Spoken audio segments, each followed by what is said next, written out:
Hi, I'm Amy and welcome to my channel where you can learn how to rewire your mind and become the most secure and confident version of yourself, which definitely increases your chances of having the relationship that you want.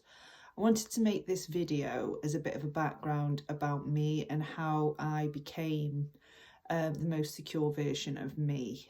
And it has taken quite a number of years for me to get there.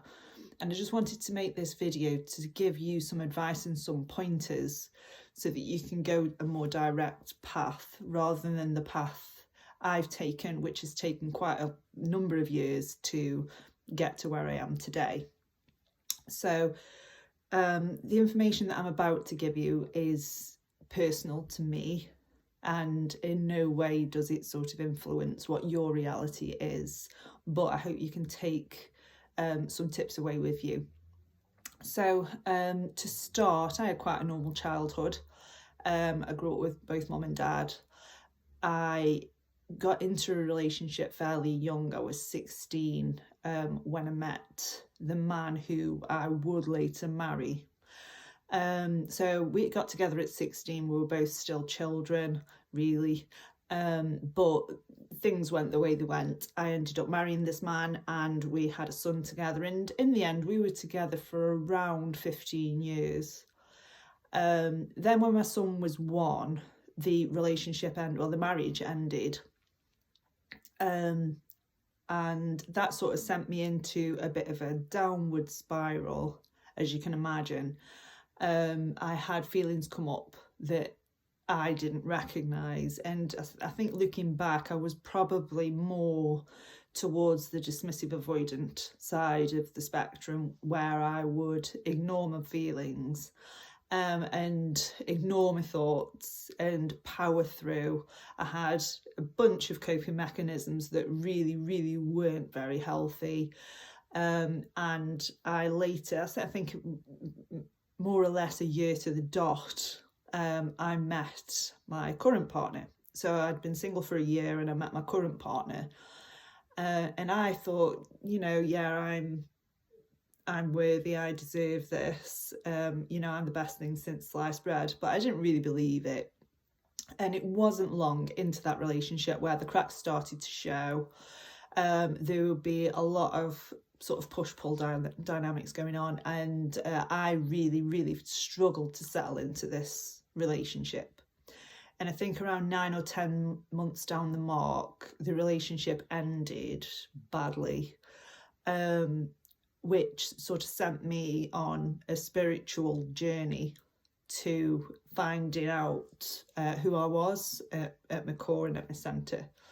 So that journey was probably started around 4 years ago. We've been together for 5.5 years now, so say about 4.5 years ago this journey started. Typically, as with this community, it started with the secret and law of attraction, and then I learned that, you know, my thoughts become things and I can have whatever I want if I believe it, and, you know, I'm going to love myself no matter what because that will get me what I want. And it worked, it did work, and we did get back together. However, it didn't last long. And again, hindsight, probably the reason was because I wasn't really changing myself on the inside. So we'd get back together, we'd go through this cycle of break up, make up, break up, make up.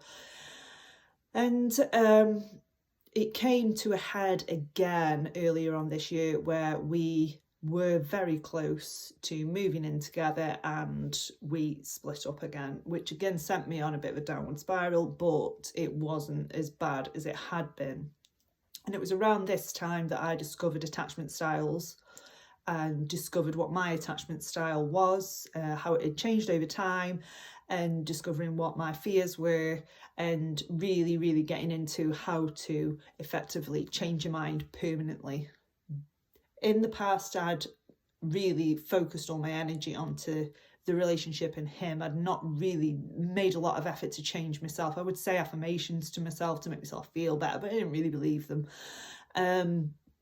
So that sort of sent me on the journey that I've travelled and where I've ended up now, basically. So how did I go from that to a committed, harmonious relationship?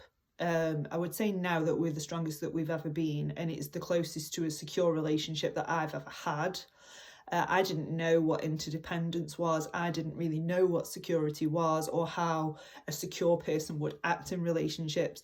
I would be, sort of like I say, push-pull all the time. I would get very anxious. I would accuse. I would get jealous. Do everything really that you wouldn't want to do as a secure person. So what I did when I discovered what my attachment style was is, number one, I made the intention to change it, because I knew that if I didn't change this, then the chance of me having the relationship that I wanted with regardless of whether it was this person or not, was not going to happen for me. So I made the intention and stuck to it, and made the commitment to myself that I would heal these dysfunctional patterns within to be able to function in a secure relationship. So I discovered what my attachment style was, and at the time it was anxious, preoccupied, leaning towards fearful, avoidant. And I could spot all these patterns, and I could connect the dots to where these things had come from and where they'd come from in my childhood. Even the voices that were saying to me that I wasn't worthy and that I didn't deserve it, I knew where they were coming from, and I even knew who was saying it to me. And I can remember situations in my past where similar thoughts and feelings would come up. And I set about reprogramming those and dedicating myself to me and dedicating myself to healing these wounds and really being there for myself and showing up for myself in a way that I'd never done before. So that's why attachment styles and learning what your attachment style is so important, because what you learn is that each attachment style has specific core wounds, and you can reprogram these core wounds effectively and fast if you're willing to put the work in. Now, what I would also say about the community, especially the manifestation community, is that, we expect things to sort of drop into our laps without actually changing anything within, or we're changing things to get that person, that job, the money. It's conditional. You need to get yourself into a mindset where it is completely unconditional, that you are loving yourself because you are who you are, that you're not loving yourself more because you know that that's going to be reflected into the outside world. It has to be a genuine intention of, I'm sick and tired of where I am, I just want to get better, and I just want to feel good about myself, and I want to have goals. I want to be able to feel empowered in meeting my own needs. I want to be able to set boundaries. And what you will find is that when you've got those things down, that your self-esteem will really skyrocket. I mean, I went through life completely boundaryless. I would, I would go along with what somebody else wanted. I would not really have a lot of respect for myself, and I was very, very uncomfortable in setting boundaries. And again, it was a skill that I had to learn, and to reprogram those beliefs behind it, that I aren't capable of setting boundaries. If I set boundaries, I'm a burden, and if I set boundaries, people ignore them anyway, so what's the point in having them? But then what would happen is that I would repeatedly let people overstep my boundaries, and then what would happen is that I would blow up and scream at somebody to set the boundary, which is just a result of poor boundary setting. So I had to learn how to do that, and I had to learn how to set personal boundaries for myself, how I would talk to myself, what I would do in the day that, depleted my energy, and stop doing things that I was doing before. So an amalgamation of all those things and reprogramming those programs that were disempowering within me helped me become a more secure version of myself, which could slot into this healthy, secure, harmonious relationship that will last, because I've changed.